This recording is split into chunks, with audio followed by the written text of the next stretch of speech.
Spread pricing in pharmacy contracts really hurt employees in HSA plans the most. Today we'll go over what spread pricing is, how it compares to some of the other pricing models in the marketplace, such as pass-through pricing, and what employers can do to really make their HSA plans as friendly as possible when it comes to pharmacy pricing and plan design features. Stay tuned. So let's go over what traditional pharmacy pricing is. To begin with, there's typically no administration fee for core services provided, but rather under this model, the PBM makes money on the spread of the price. And what we mean by that is they basically make the difference between what they charge employer benefit plans and what they actually reimburse pharmacies at. Now let's give an example on how spread pricing actually works. Let's assume an employee goes to the pharmacy and they go to pick up a generic medication, and let's assume that the deal between the PBM and the pharmacy for the cost of the medication is $40. Now, under spread pricing, what will happen is the PBM will actually add on a spread or additional cost onto the cost of the medication, and let's assume for this example it's $10. So what will happen is the PBM will reimburse the pharmacy $40, but they'll charge either the employee or the employer, depending on their plan design features, $50, and they'll make a $10 spread or profit on that particular medication. Now let's go through what pass-through pricing is. Now, unlike traditional pricing, in the pass-through model, there is a per member per month fee that the plan charges to basically administer core services under the PBM contract. Now, the big difference, and this is something that many people like at a high level, is that in the pass-through model, theoretically, the PBM is basically passing back to the employer plan what their actual cost is with the PBM. Now, that sounds all great and good, but one thing to note is all the PBMs have overall contract guarantees. They have brand effective rates and they have generic effective rates. They call them the BERS and the GERS in the pharmacy world for you pharmacy nerds out there. And basically, if those discount guarantees are not met, they have the ability to claw that money back from the individual pharmacies, and generally that money or that clawback is not passed back to the employer plans in the marketplace.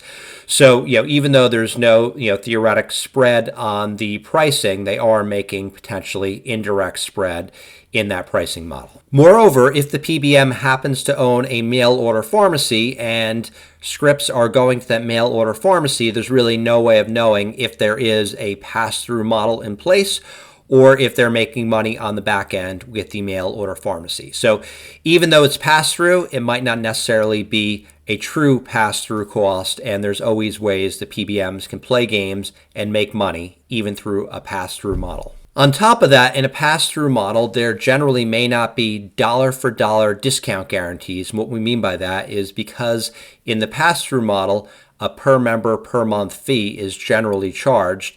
Typically, what will happen is the PBM will limit their risk to basically a percentage of the admin fees charged. So if there's a shortfall, the employer plan may not be made whole compared to the traditional model where they have to be made whole contractually. Another type of PBM model in the marketplace, which happens to be a little newer, is called True Cost or Cost Plus.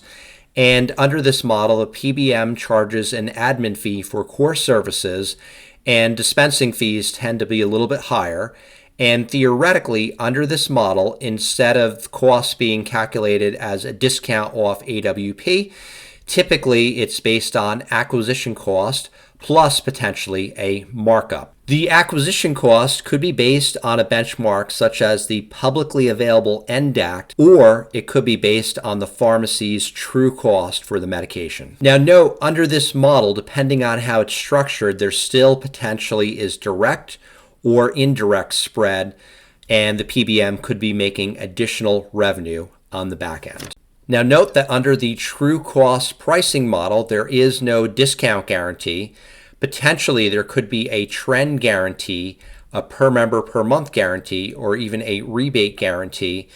But because there's no discount guarantee in place, there's potentially downside risk to employer plans. Now, in the PBM space, and a lot of the critics out there throw out the term transparency, and transparency really isn't a pricing model of and in itself. What transparency actually really means is how much business disclosure and how much profit the underlying PBMs are making on their contracts and how much they're ultimately charging employer-based plans. Taking that one step further, theoretically, a traditional RX pricing plan could be structured so it's totally transparent so the employer knows the actual spread and how much profit the PBM actually earns. But unfortunately, that model does not exist today in the marketplace, but hopefully we get there in the near future. Now, how do employers know they have the best deal possible for their employees as it relates to pharmacy pricing? The best thing to really do is to measure the ultimate guarantees in the contract, and that will ultimately show you when you spreadsheet it out who has the best deal possible of all the bidding vendors, and then which pricing model works the best for your overall plan. Now, you may be surprised in many instances that the traditional pricing model may have the lowest overall total cost for the employee benefits plan, even though some employees in HSA plans potentially could be worse off with spread pricing. One additional comment for employees in copay-based plans, the pricing model really doesn't matter because they're going to pay a fixed copay for whatever prescription drug they decide to pick up. So regardless of whether or not it's traditional, pass-through, or acquisition, they're generally going to pay the same fixed dollar copay. So really, as it relates to pharmacy pricing, it's really the employees who are in HSA or co-insurance-based plans that potentially could win or lose the most. Now, regardless of what pricing plan the PBM uses for your individual contract, there are a few things that employers can do to make the RX experience as employee-friendly as possible. So the first thing employer plans can do for HSA plans, all PBMs have a list of high-deductible IRS-compliant preventive medications, and basically the employer can turn them on. And what will happen is the employer can actually decide to waive the deductible for these preventive or maintenance medications as defined by the PBM. This is a huge value add to your employees and may help them stay healthy over the long term. The next thing employers can do is many of the major PBMs have relationships with GoodRx, and many of them entered this about a year ago. And what this ultimately allows the employee to do is to take advantage of the GoodRx pricing without actually going through GoodRx. What do we mean by that, John? Let's say an employer turns this feature on, the employee goes to their normal pharmacy.